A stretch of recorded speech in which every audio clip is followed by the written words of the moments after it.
在这场比赛之前，没有任何人敢相信一个替补出战的小将会战胜一个日本排名第1的拳坛王者。直到55秒后，他将用不可思议的表现震惊日本拳坛。原本这一场比赛的原定参赛选手是中国铁臂侠郑军锋。郑军锋早在1年之前便来过一次日本，并爆冷击败了当时不可一世的日本拳王卜部宏松，一战成名。当晚让全场的日本观众鸦雀无声。自此，郑军锋和日本拳坛的梁子算是结下了。1年之后，郑军锋再次来到日本，上一次他的手下败将卜部宏松的弟弟卜部公野便主动申请出战，要为哥哥复仇。但是在比赛前一晚，郑军锋因为意外受伤，无奈只能退出了第2天的比赛。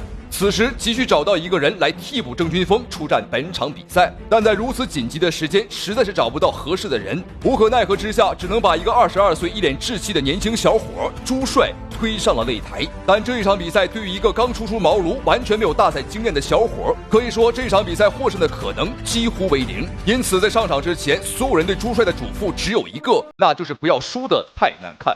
好，双方这场中日大战已经开打。注意看左边红色拳套的红方选手小将朱帅，而蓝方选手便是当前日本排名第1的卜部公野。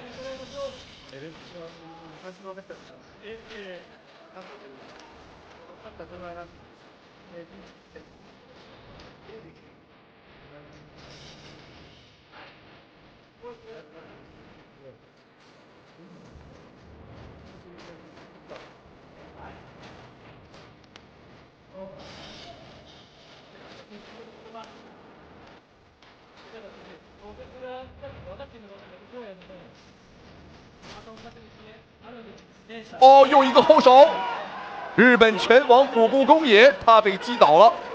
当前排名日本第1的卜部公野，我们看开始了读秒，哦，有点晃，裁判终止了比赛。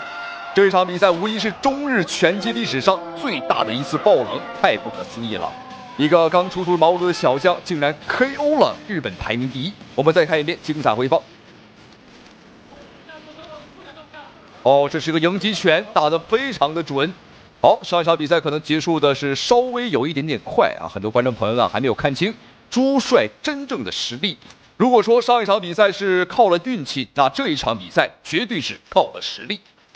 好，我们注意看红方选手白色拳套便是中国的朱帅，而右边的蓝方选手便是来自于巴西的天才少年法布里安德拉德。上战绩20战18胜2负，他目前是我们亚洲最大的格斗赛事万冠军赛的世界冠军。这可能比较熟了，他来武林风打过几次了。他打63公斤3局战胜方飞达，打60公斤呢是2回合西级的这个卢拼搏，然后还有点胜的陈勇。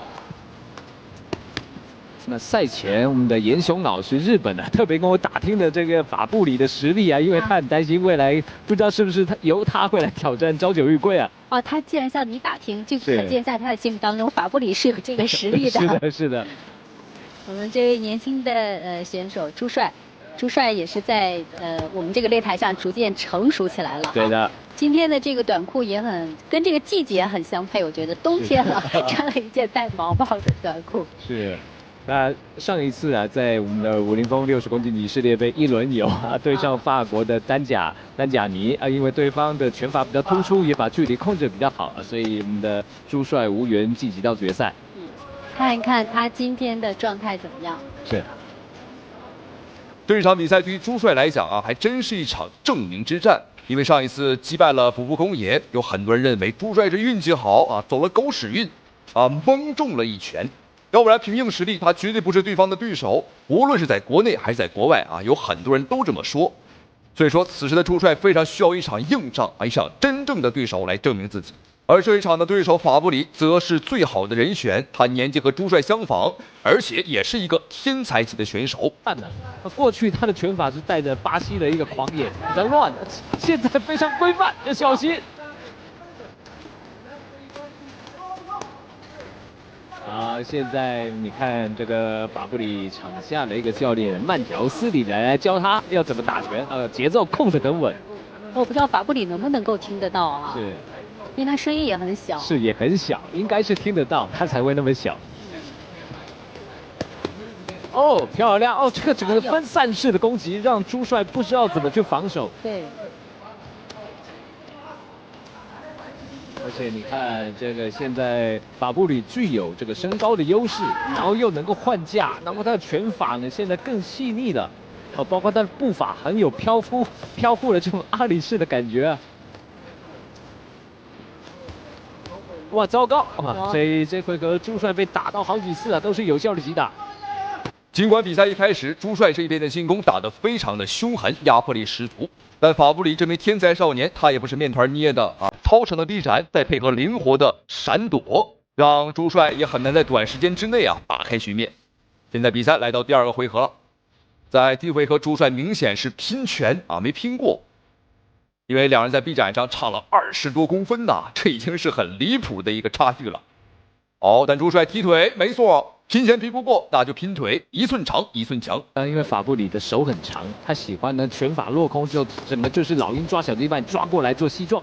现在是还没有，纯粹打拳击。对，他可能觉得目前打拳击还是能够占优的，因为现学现卖嘛，刚练。对。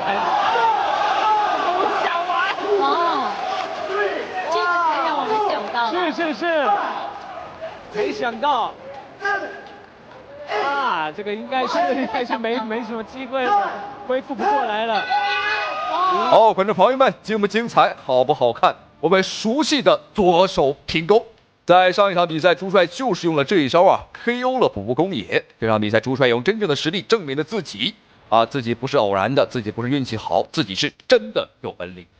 恭喜朱帅！同时，感谢屏幕前您的收看与支持，咱们下期视频再见。我们要再看一下慢放，真的朱帅这个反败为胜，对，太漂亮了。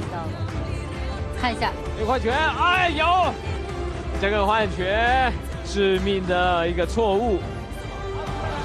哇，这个拳法还是细节还是没有做到。对。